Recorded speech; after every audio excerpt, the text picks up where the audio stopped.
Vamos para as atividades da semana 24, também conhecida como 24ª semana. Lembrando que, se você observar a sua folhinha, as páginas do livro de matemática são as mesmas da semana 23. As páginas do livro de matemática saíram os mesmos números da página da semana 23 e também da semana 24, são iguais. Por quê? Porque nós vamos fazer uma atividade de multiplicação por 2 algarismos essa semana. Daqui a pouco eu posto um vídeo para vocês com essa atividade de matemática, porque nós precisamos fixar a questão de resolver continhas, tá bom? Então, eu vou passar uma atividade à parte de matemática nessa semana para vocês. Então, vamos começar agora ciências. Página 62, as plantas produzem seu próprio alimento. Na página 62, o texto explica exatamente como ocorre a fotossíntese. E é importante que você leia para você poder entender. Na página 63, a questão 1, quer saber o seguinte: o que aconteceria a uma planta em um ambiente sem gás carbônico e em um ambiente sem luz? Bom, nos dois casos, a planta morreria por falta de alimento, porque não seria possível fazer fotossíntese. 2. De onde vem a energia utilizada pelas plantas no processo de fotossíntese? Resposta: da luz do sol. 3. Batata e arroz são alimentos ricos em carboidratos, ou seja, açúcar. Explique de onde vêm os carboidratos desses alimentos. Resposta: como são alimentos de origem vegetal, os carboidratos são originados na fotossíntese, que é o processo de obtenção de alimento das plantas. 4. Desenhe uma planta de sua escola ou de sua casa.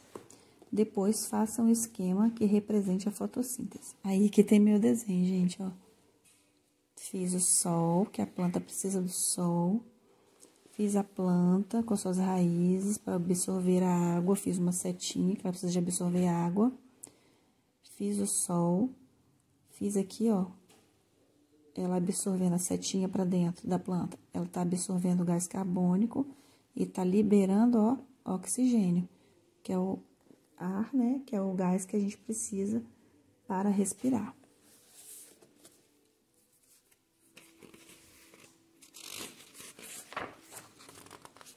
Na página 64, o gás oxigênio é necessário para obter energia. Lê o texto direitinho que te explica tudo sobre esse processo. 65, questão 5. Leia o texto nas frases dos balões e responda. A resposta é: não. Nos balões, o termo respiração é usado para com o sentido de processo de inspiração e expiração, chamado de ventilação pulmonar. 6. É correto afirmar que uma planta não respira porque ela não tem pulmões e não realiza os movimentos de inspiração e expiração? Claro que não, né? Se você ler o texto aqui do lado, você vai saber que não. Pois respiração é o que ocorre nas células das plantas e dos animais.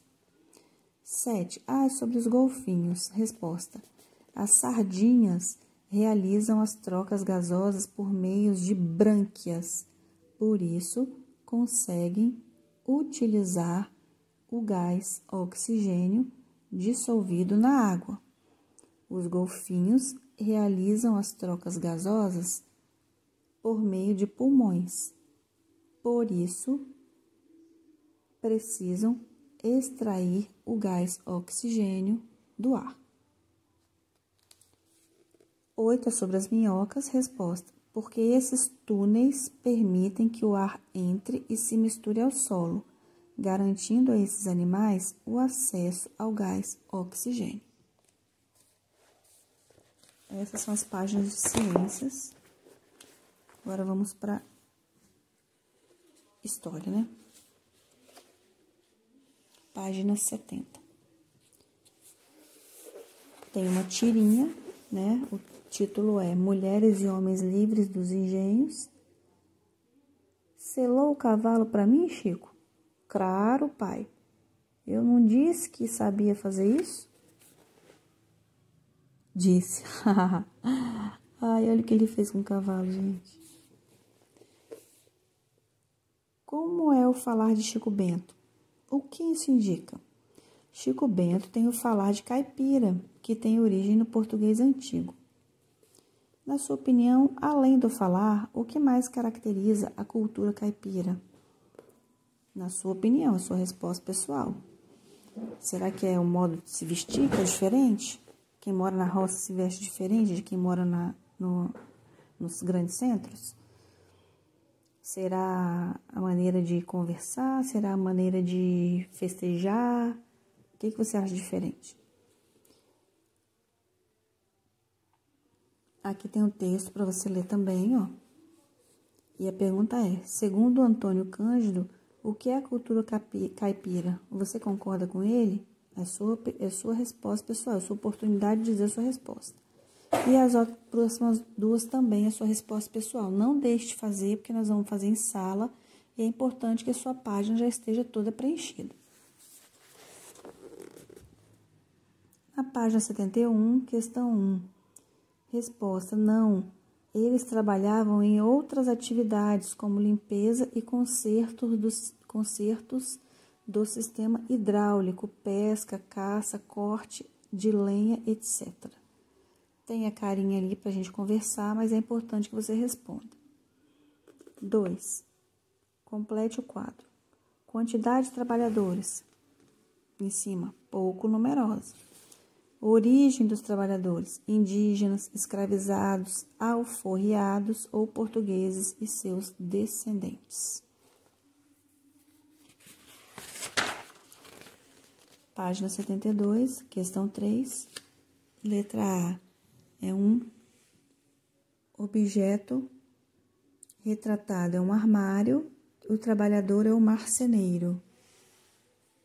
Na letra B, o objeto retratado é um vestido, o trabalhador, alfaiate. Questão 4, resposta pelo leitor. Na página 73, questão 5, letra A, o que os mascates vendiam? Tecidos, calçados, ferramentas, entre outros artigos. Muitos eram importados. B, eles trocavam essas mercadorias por quais produtos? Por gado de todo tipo, queijos, couro de bois, entre outros produtos. C. Podiam possuir escravizados? Como você chegou a essa conclusão? Podiam sim. Aí você vai dar a sua resposta de acordo com a sua opinião, de acordo com o que você estudou.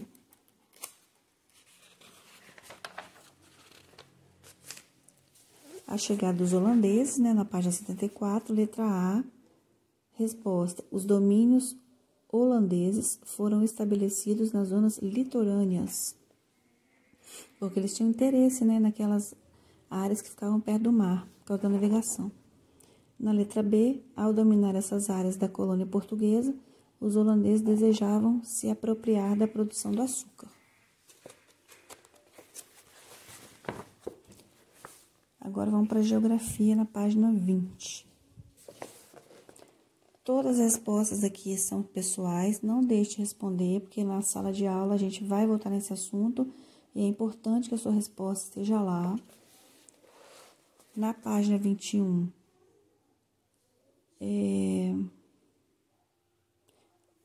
orienta a discussão com os colegas, né? A gente faz isso em sala de aula, mas você põe a sua resposta, tá? A B. É possível afirmar que não existe cultura brasileira única? Assim, são duas frases para você dizer como que elas se relacionam. Então, o que você vai colocar? A frase do item A justifica e amplia a ideia presente na frase do item B. Assim, a noção de diversidade cultural no Brasil pode ser pensada como resultado da união e mistura de povos distintos.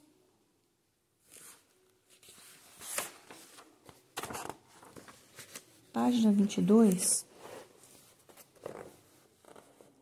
Na questão 2 é para conversar, você dá uma lida aí. Na questão 3, quais são os estados com mais terras indígenas? Acre, Amazonas, Mato Grosso, Pará, Rondônia, Roraima. Escrevam todos com letra maiúscula. Na página 23, questão 4, resposta. Durante a colonização, os portugueses fizeram uso de muita violência contra os povos indígenas e os africanos escravizados, os quais foram submetidos aos costumes e à língua dos colonizadores.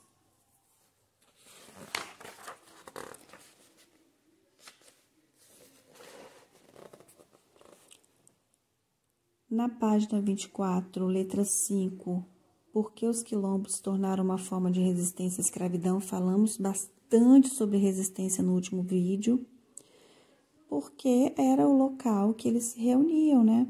Que ali eles ficavam protegidos, ficavam unidos, né? Os escravos fugitivos iam para onde? Para os quilombos, que eram comunidades, eram grupos. Então, era uma forma de resistência, sim, a existência dos quilombos, como o de Palmares, que é o maior que já existiu no Brasil. B. Na unidade federativa em que você vive, ou seja, no Espírito Santo, há comunidades quilombolas? Sim. Em torno de 100 comunidades quilombolas, tá bom? Você pode responder aí. Tá até aqui a resposta das 5, ó, que eu falei pra vocês, ó. Se quiser dar uma olhada, ó. Porque eram nos quilombos que os escravizados que conseguiam escapar de seus feitores podiam se refugiar e viver em comunidade.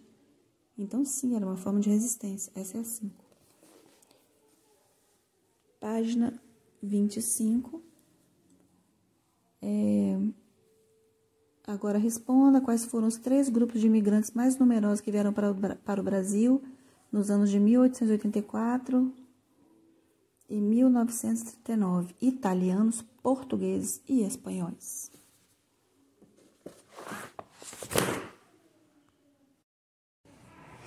Atividade Língua Portuguesa, 24ª semana, página 108. Questão 1. Em duplas, mas você vai responder individualmente, né? O rei desse conto era rico e morava em um palácio. E o camponês? Como era e onde vivia? O camponês era um homem com uma vida mais simples e morava com a esposa dele em uma cabana. 2. Responda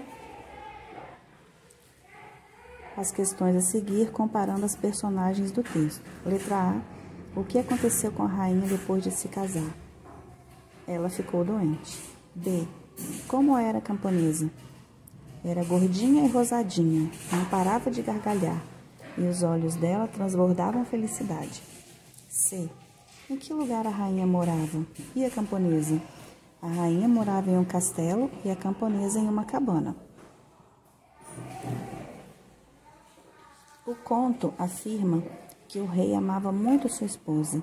Sublinhe no texto um trecho que mostre uma atitude de amor do rei pela rainha. Você vai lá no texto e vai sublinhar alguma parte que você acha que demonstra, né, o amor, né, do rei pela rainha. Alguma atitude que ele tenha feito que mostre isso.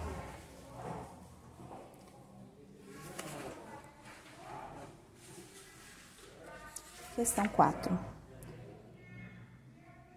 Letra A. O que pode deduzir sobre essa pausa na narrativa após o rei olhar pela janela? O rei se surpreendeu ao ver como estava sua esposa. B. O uso das reticências nesse trecho que cria no texto um efeito de... Lembra quando a gente fez o Aladim e a Lâmpada Maravilhosa? Quando dava aquela pausa, né, que eu expliquei, e depois vinha aquele barulhão, que significava que o gênio estava saindo da Lâmpada Maravilhosa. É a mesma coisa. Ele quer causar o quê? Suspense, né? Curiosidade do leitor. Então, você vai marcar, ó, segundo quadradinho. Na página 109, questão 5, a resposta é: eles gargalhavam. E o que causava essa reação nele? As histórias contadas pelo camponês. Na questão 6, alimento a minha mulher todos os dias com carne de língua. Então, você vai assinar um X na alternativa que explica o que o rei entendeu quando o camponês disse língua, né? Que ele alimentava com língua. Segundo quadradinho, ó, o camponês alimentava a esposa com carne de língua de diferentes animais. Foi o que ele entendeu, só que não era isso. Mas foi o que ele entendeu, então você marca a segunda. 7. Em um determinado trecho do conto, o narrador fala de uma troca. Que troca foi essa? A esposa do rei foi passar um tempo na casa do camponês, enquanto a esposa do camponês foi para o castelo. Depois, o que aconteceu com as personagens envolvidas na troca? A camponesa começou a ficar doente no castelo e a rainha ficou feliz e saudável na cabana. 8. O que de fato queria dizer a expressão carne de língua usada pelo camponês? Gente, eram as histórias que o camponês contava com a língua dele, ou seja, pronunciando as palavras, contando histórias oralmente. Esse daqui é só para conversar, não precisa responder. Você pode só analisar para quando a gente vier para a sala você já saber responder. Depois é reler o trecho há muito tempo. Tem mais um pedacinho do trecho. Na página 110, o problema sofrido pela rainha nesse conto foi resolvido como nos contos de encantamento? O que você acha? Não, né? Porque nos contos de encantamento existe o quê? Algum feitiço, algum antídoto, alguma coisa assim. E nesse caso, não. O que estava faltando para a rainha era simplesmente a atenção do marido, né? Ele contar histórias para ela, eles terem esse momento de conversa, de diálogo. Na próxima, na questão 10, releia esse trecho que aparece no final do conto. Assim que a rainha entrou no castelo, o rei prometeu que lhe daria todas as noites, antes de dormir, carne de língua. O rei prometeu à rainha assim que ele entrou no castelo. Você vai repetir aí o que ele disse, que é o discurso direto ou o discurso indireto, como está escrito aí.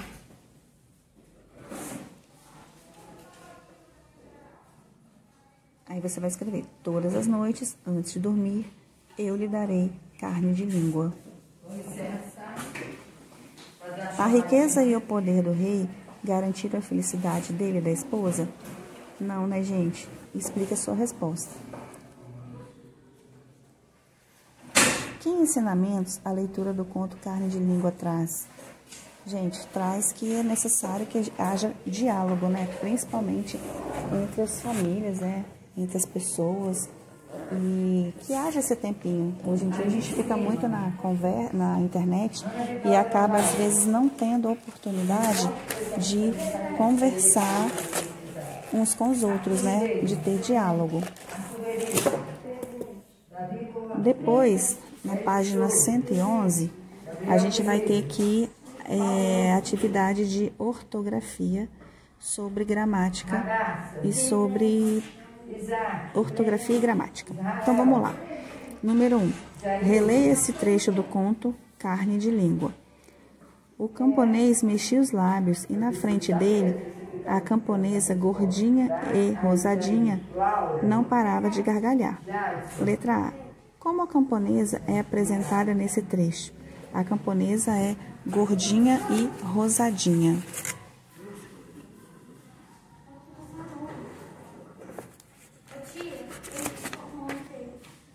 Tem outro agora, tia? Explica pra ele que eu tô fazendo um vídeo, tá? A camponesa é gordinha e rosadinha. Na letra B, assinale a resposta e completa a frase. O trecho destacado refere-se ao substantivo camponesa, explicando como é essa personagem. 2. Releia esse outro trecho do conto. Soldado, soldado, gritou. Um imenso homem, com armadura e espada, entrou no quarto. Com base no que é dito sobre o soldado do palácio no trecho acima, complete a frase a seguir explicando como ele era. Use as palavras de um dos quadros. O soldado, ele era forte e corajoso ou era medroso e frágil? São adjetivos, né? Ele era forte e corajoso.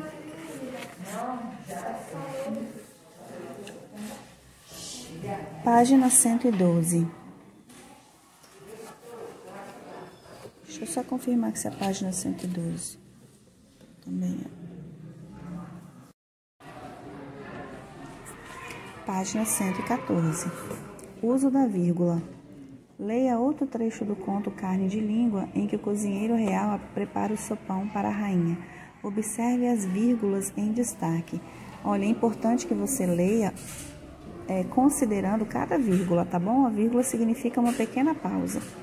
O cozinheiro foi chamar os caçadores do reino. Depois de algumas horas, já tinha na sua frente língua de cachorro, gato, rato, jacaré, elefante, tigre, girafa, lagartixa, tartaruga, vaca, ovelha, zebra, hipopótamo. Letra A.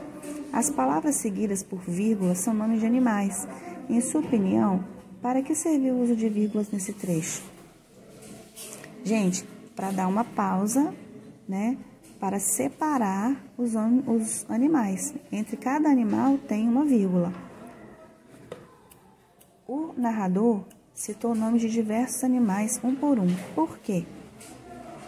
Para expor a diversidade de animais usados para fazer o sopão, né? Ele queria que ficasse claro a quantidade de animais que ele usou, a boa vontade que ele queria que a esposa ficasse pronta, que a rainha ficasse boa.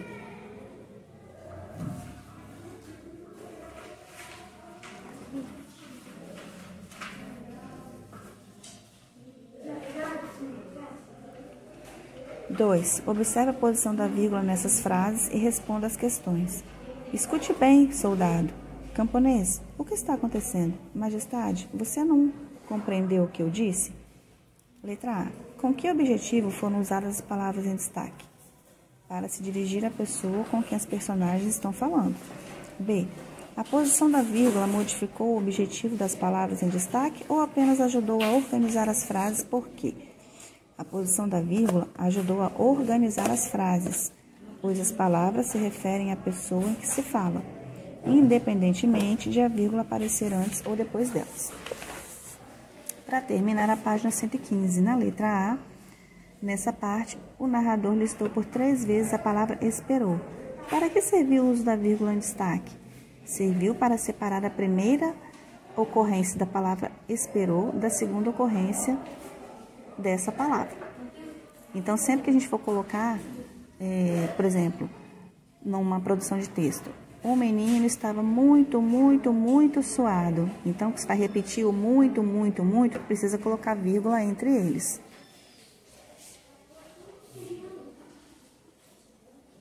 Letra B. Para que serviu a repetição dessa palavra? Para expressar que o rei esperou bastante tempo pela melhora da rainha. Letra C. Reescreva o trecho nas linhas abaixo, fazendo o mesmo tipo de repetição na frase, mas a rainha não melhorava, para reforçar o tempo que o tempo passava e que ela não melhorava. Use a vírgula onde for necessário. O rei esperou, esperou e esperou, mas a rainha não melhorava, não melhorava e não melhorava. 4. Copie as frases a seguir, empregando a vírgula onde for necessário. Na letra A tá assim, ó. Prepare um imenso sopão, cozinheiro. Aí você vai colocar, prepare um imenso sopão, vírgula, cozinheiro. Letra B. Corre, soldado, corre. Corre, vírgula, soldado, vírgula, corre. Ponto de exclamação. O que há no saco, Pedro? Travessão, sempre com travessão, porque são falas, né? O que há no saco, vírgula, Pedro? Essa foi a atividade de língua portuguesa.